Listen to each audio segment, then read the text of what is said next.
we go. Hello, everyone, and welcome to our Saturdays with Tara Hangout on Air. I'm Mary Beth at the Law of Attraction Club, and we're on the web at the loaclub.com.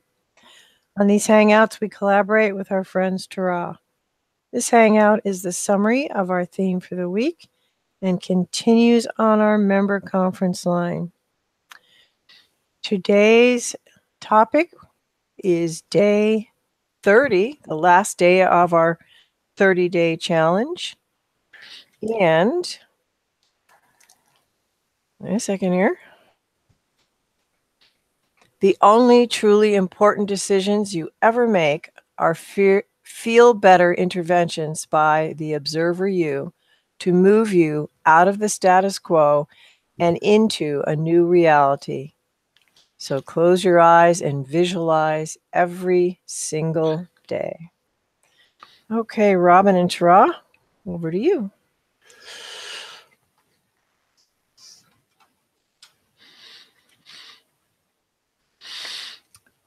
This week, from the universe through Mike Dooley, every desired change, Robin, must happen in thought first. This, of course, is the hook to living in time and space.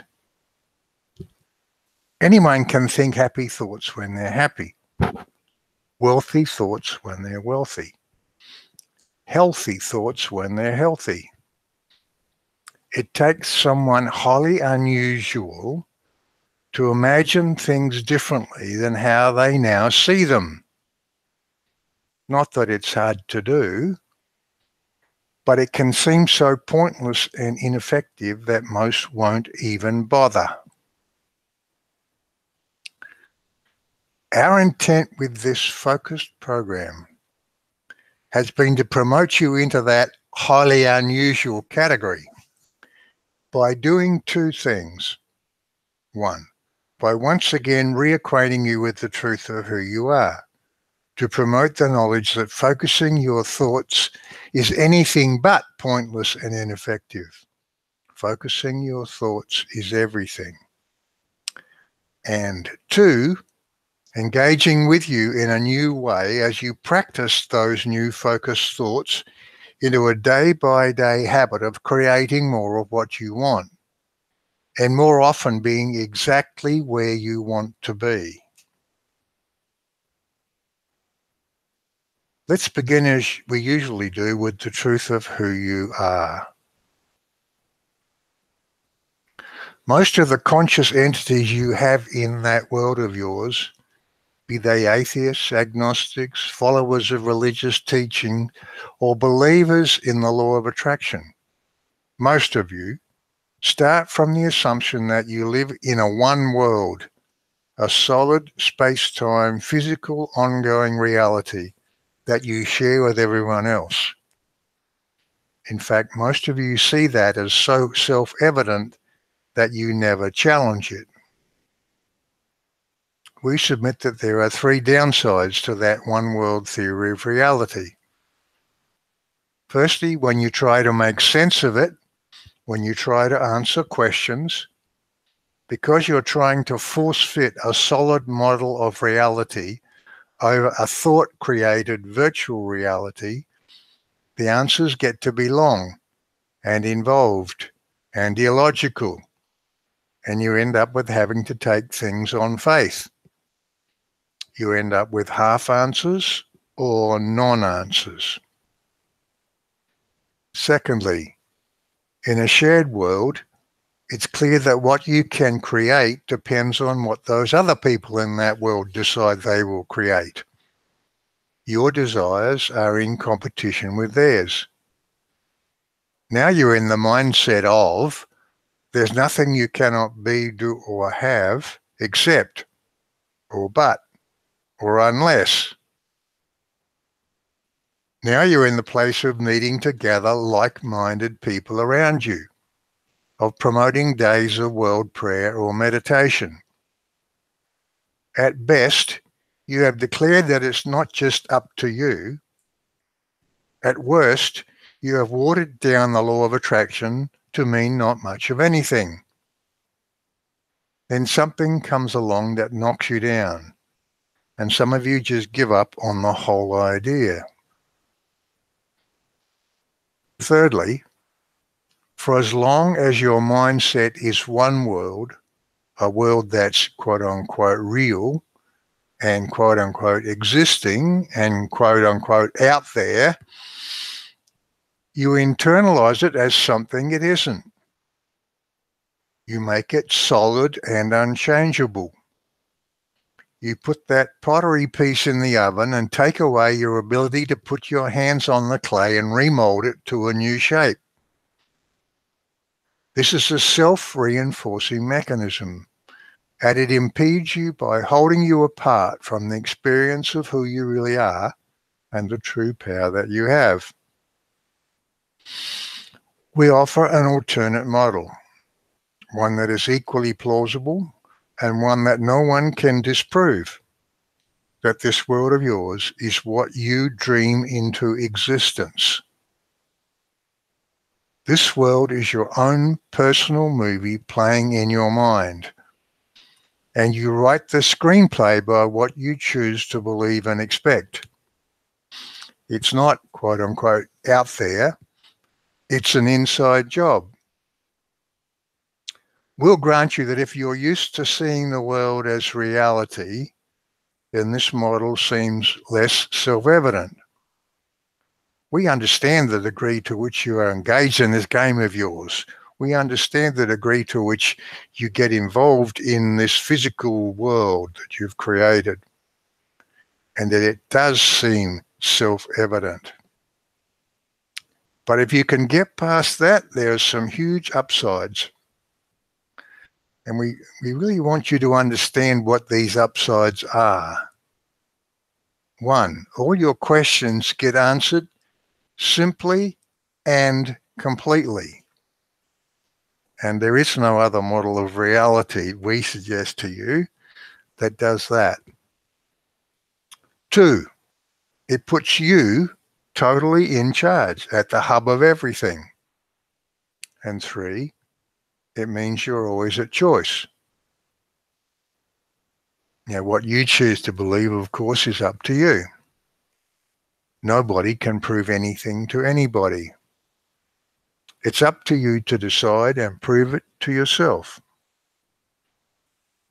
Check with your inner being, and always, always go with what feels good.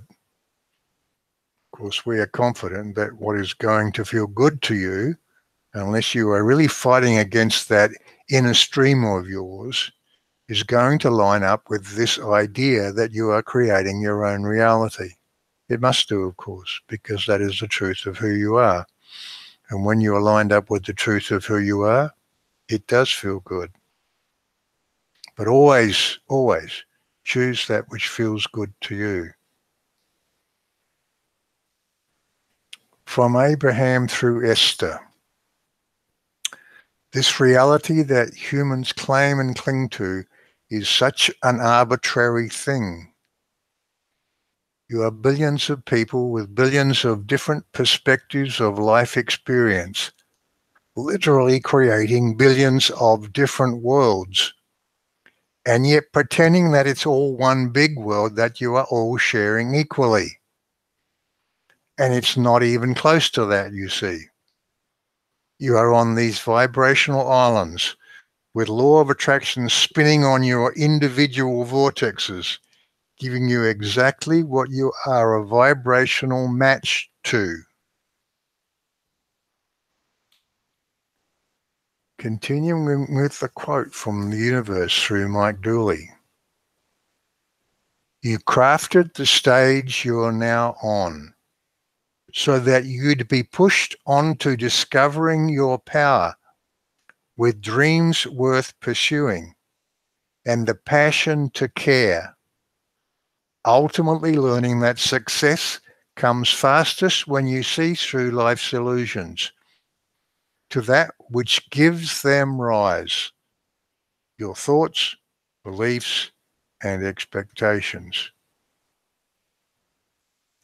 This is what you most need to know.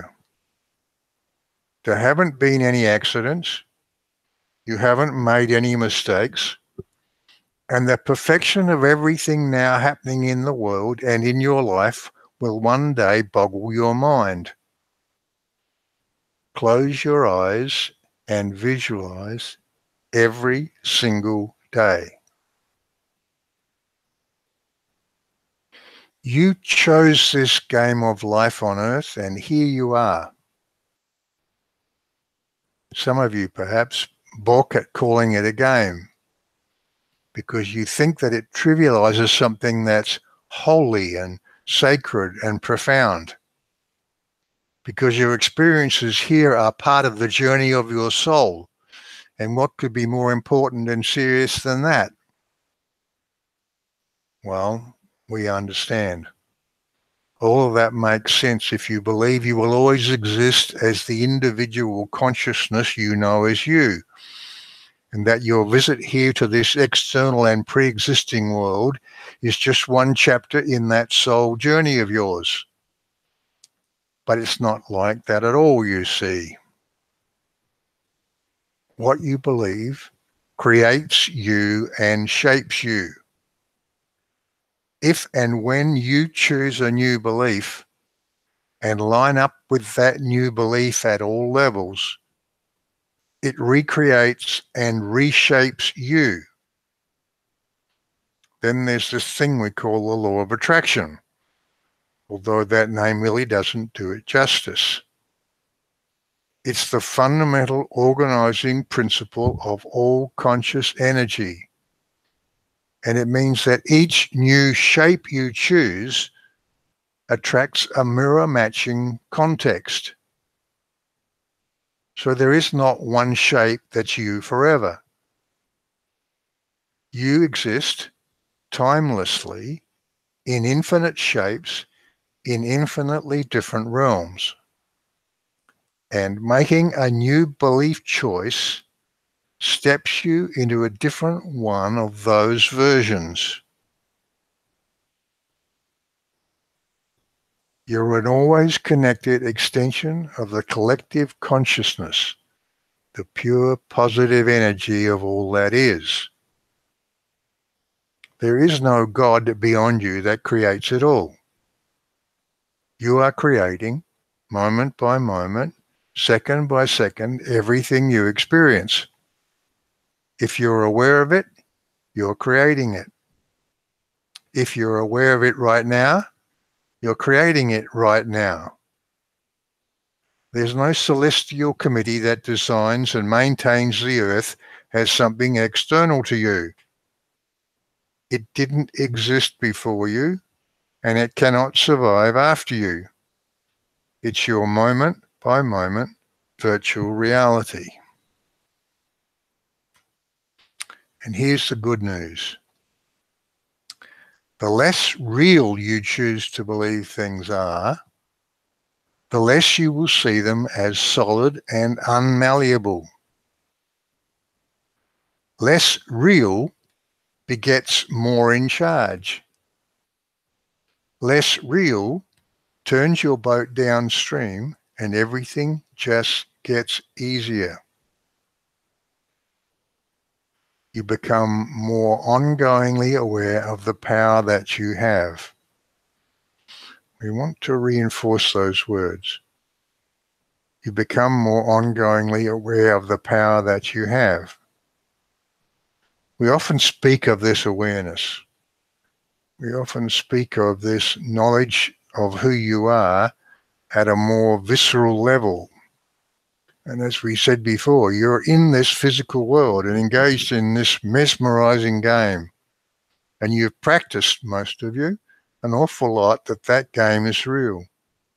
That you have to live in the world and deal with the world and try to survive in the world and thrive in the world. You see the world is real. It's happening to you second by second. What you are less consciously aware of, and certainly less subconsciously aware of, is the power that you have to change things. Because you have adopted this idea of reality and you've practiced it, and then what has showed up in your world is a match to that selection, that choice of yours. And so when we say, as you choose to see the world as less real, and as you choose to see the world as less solid and less malleable,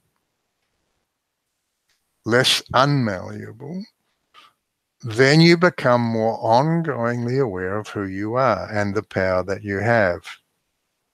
And can you see that's where we're headed with all of this? It's not just a conscious here and now awareness, an intellectual understanding, but what you are moving towards and what we have been encouraging you on this exercise to move towards is this ongoing awareness of who you are and the power that you have. And when you have that, you begin to confidently and consciously create more of what you want. You begin to confidently and consciously be where you want to be. You begin to confidently and consciously have that which you wish to have. And there is nothing that you cannot be, do, or have. There is nowhere that you cannot be, within this game or without this game.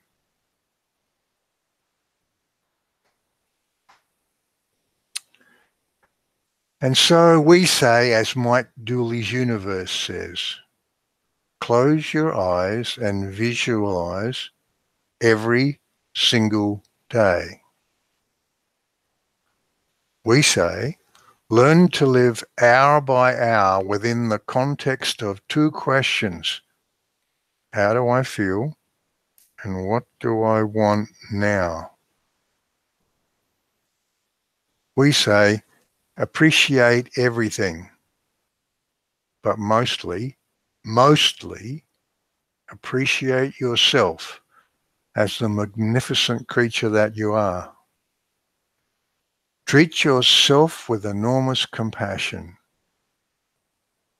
And as you consciously choose and consciously practice, you move that awareness and vigilance into the non-conscious depths of you. You move it into every fiber of your beingness. You become a master in the game of life on earth, and of course, of games far beyond that. You see, you are participating, if you like, timelessly in many of these experiences. And the only thing that determines you being conscious of this as a single experience is your choice to participate in the game without distraction, to engage yourself and involve yourself. And here, as we have been practicing in this daily exercise, we encourage you to take stock, to understand who you are on a daily basis, and even more than that, on an hourly basis, to enroll your subconscious as an ally in the game of how do I feel, what do I want now? How do I feel now? What do I want now? And to recognize the power and the strength of that action, and to know that each time you take a stand, each time you make a decision to interrupt the status quo, to get off the train of thought, to get away from automatic reactions to different things that may occur in your game, and to recognize that here I am. How do I feel? What do I want now? And in so doing, you become a master in the game of life on earth and games far beyond. Good. Good. You can get invites to our open calls, which we offer periodically, and our powerful free letting go process by going to the loaclub.com. This hangout was the summary of our theme for the week and day 30 of our 30-day program. We do 3 live calls a week with Q&A for our members on Mondays, Thursdays, and Saturdays. You can become a member by going to the loaclub.com/join. So now our longer discussion continues with live Q&A on our member conference line. So back to Robin and Tara.